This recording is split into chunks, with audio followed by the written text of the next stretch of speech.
tuning out, I'm sorry. Anyway, inflammation's the major one.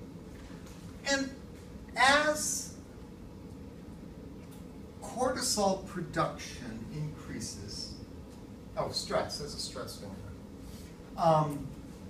You feed back in two ways. Number one, you feed back to the anterior pituitary to slow down the release of ACTH.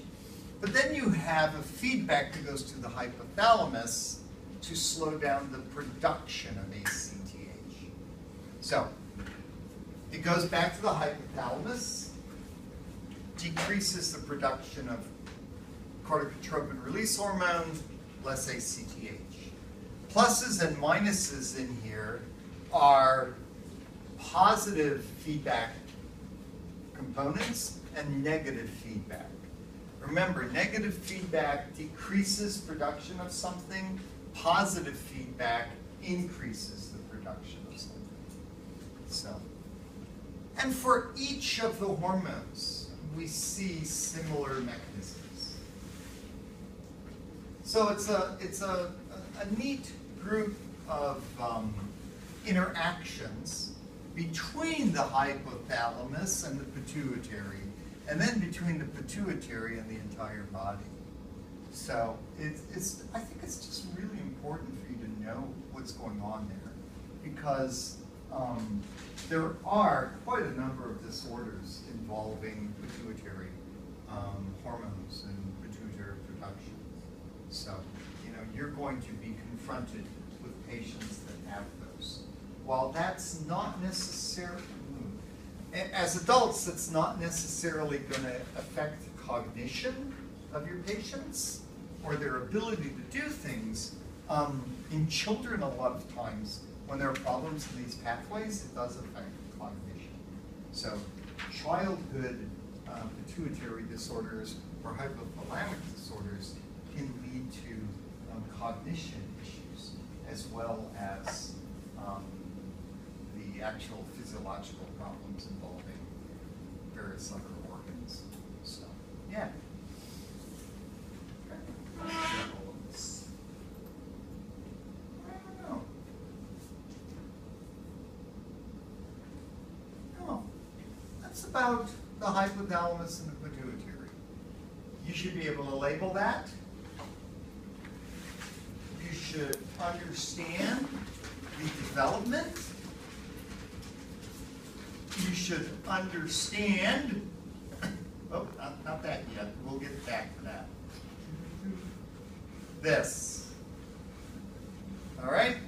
One of those is going to appear on your drawing on Wednesday.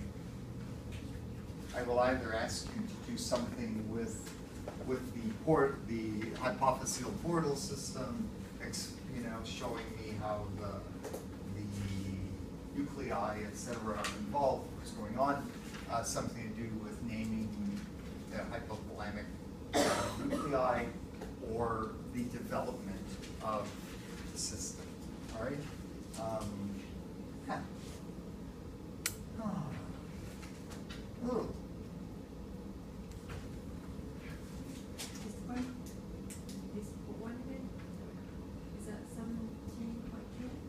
I don't know. That? No, I mean the different one. That one? There are 3 pictures. This one. You should be able to label that. And that one. So, yeah. I really think you have to know. I'm going to ask you, remember you have an exam in like a week? We don't have a lot of material, all right? Which means I'm going to have to ask you questions on everything we've covered, pretty much. So be prepared. There's not a tremendous amount even to have you draw out on this next exam, even though we are going to transition to sublimbic function.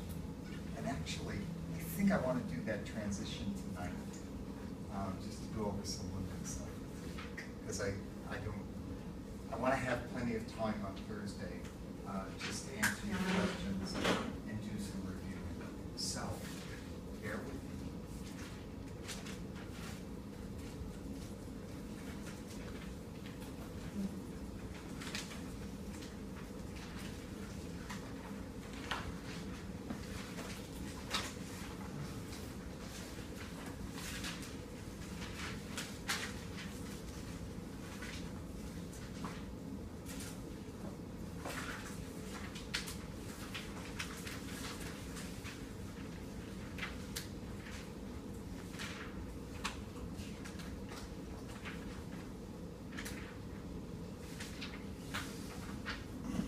limbic system.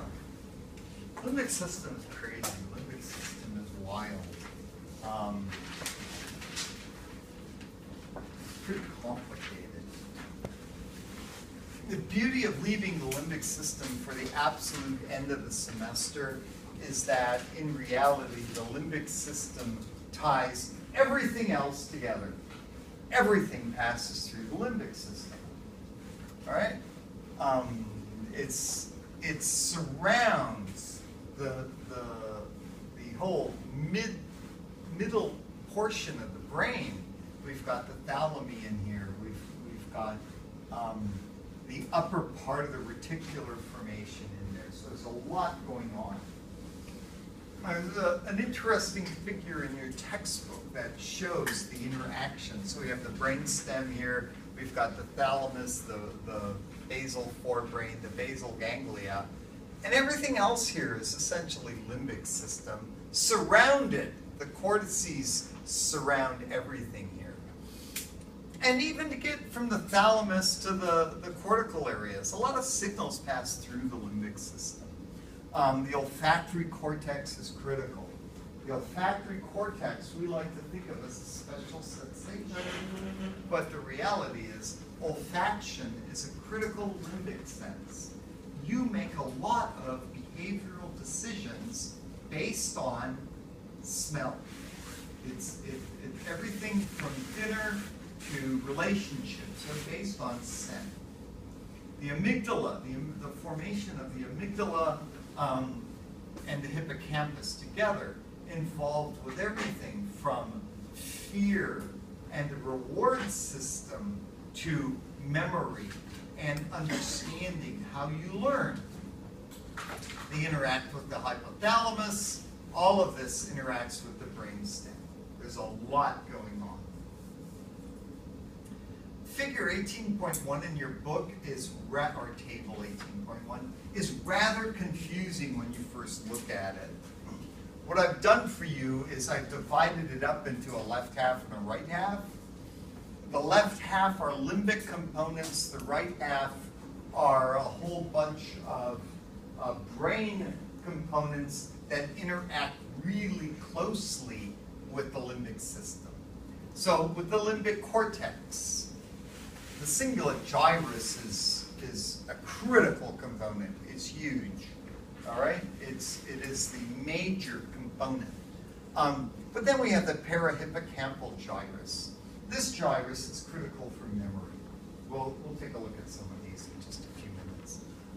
The orbital frontal cortex, the temporal pole, the insula. These are all critical for tying together a lot of function with the limbic system. The hippocampus is crazy. Damage your hippocampus, have serious hippocampal issues, you no longer have memory. It's gone. We'll take a look at a particular case where a fellow had his hippocampus, I think, surgically removed. So the things that are done with the brain historically are kind of scary. Just some of them were done with the best of intentions. Look at lobotomies. Okay? You know, what do you know about lobotomies? We never talked about them. No? What? No. Lobotomies were initially a very easy surgery that was done. On occasion, you would have a patient who was more of a criminal type, but it could be a patient you couldn't control at all. And you would take them in, do surgery, you would relax the eyes would fall forward. You would literally take a nice tick up through here, go up into the brain, just scramble it. Scramble the front, both sides. Bilateral lobectomy, essentially. And that person would no longer have any initiative. They would have no executive management. Okay. How many of you have read One Flew Over the Cuckoo's Nest? Okay, if you haven't read that, or better yet, if you haven't seen the movie, see the movie, because you can see Jack Nicholson get a lobotomy. Okay, that right there was worth it. I hate Jack Nicholson. You know, I had a tremendous amount of problem with that movie. It was really a tough movie to watch. And then they said, well, you can't do lobotomies anymore. Okay, we can't do lobotomies anymore. We're going to do temporal lobectomies. They would make little incisions here, go in with a scalpel, sever everything that was going in the frontal lobe. Yay! They were doing lobotomies that weren't really lobotomies. So, lobotomies, I think, might still rarely be done. They can do them chemically now, so we get around cutting into people. But yes. I remember you said that in P1 Lobotomies? about something about the criminal that they decided to remove some portion of the brain so that they reduce the aggressive or something like that. Well, there are a lot of things that they can do. They've done lobotomies with a lot of, like I said, good intent. People who had serious brain issues, where they were uncontrollable, and they thought this was an acceptable thing to do. So, yeah.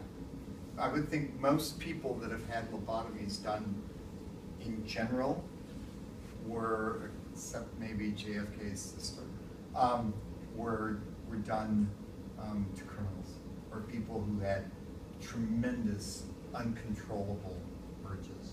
Yeah. The accidental lobotomy would be Phineas Gage. You all know Phineas Gage? Phineas Gage, famous neurological case from the 1830s. Phineas Gage was a, quote, hard-working, good husband, good father guy. Went to work one day, worked on a construction site.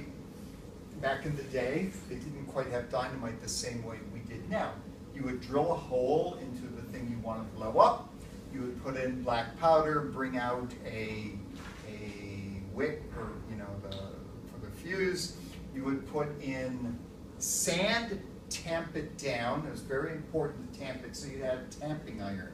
Tamping iron in this case was about this tall.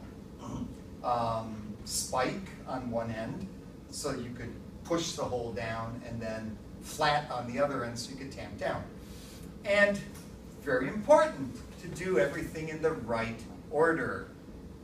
Black powder first, sand, tamp, thing, light, blow up. Phineas one day put black powder in, was distracted, came back, tamped it down, okay? Metal, iron rod, rock, what do you get? Sparks! Blows the tamping rod right through his chin here, okay? Goes out this side of his brain. Essentially takes out his right frontal lobe. Takes out an eye. Wakes up like, whoa, that was nasty. How in the 1830s do you survive having a metal rod blown through your brain? Okay? Not only did he survive, he became completely irresponsible. He lost he was no longer the good father, good husband. He didn't come to work, he drank, he became a sideshow, like in circus. He was the guy who had the rod blown through his head. Somewhere I have a scan of his brain, and not his brain, but his skull, which is really disturbing. You just can't do this to a brain. And he lived for another 20-some years. So, it's crazy. Yeah. You said that he lost his eye? He lost, yeah. Did they get, like, a Because, replacement, or I'm sorry? Did they get like a replacement? No.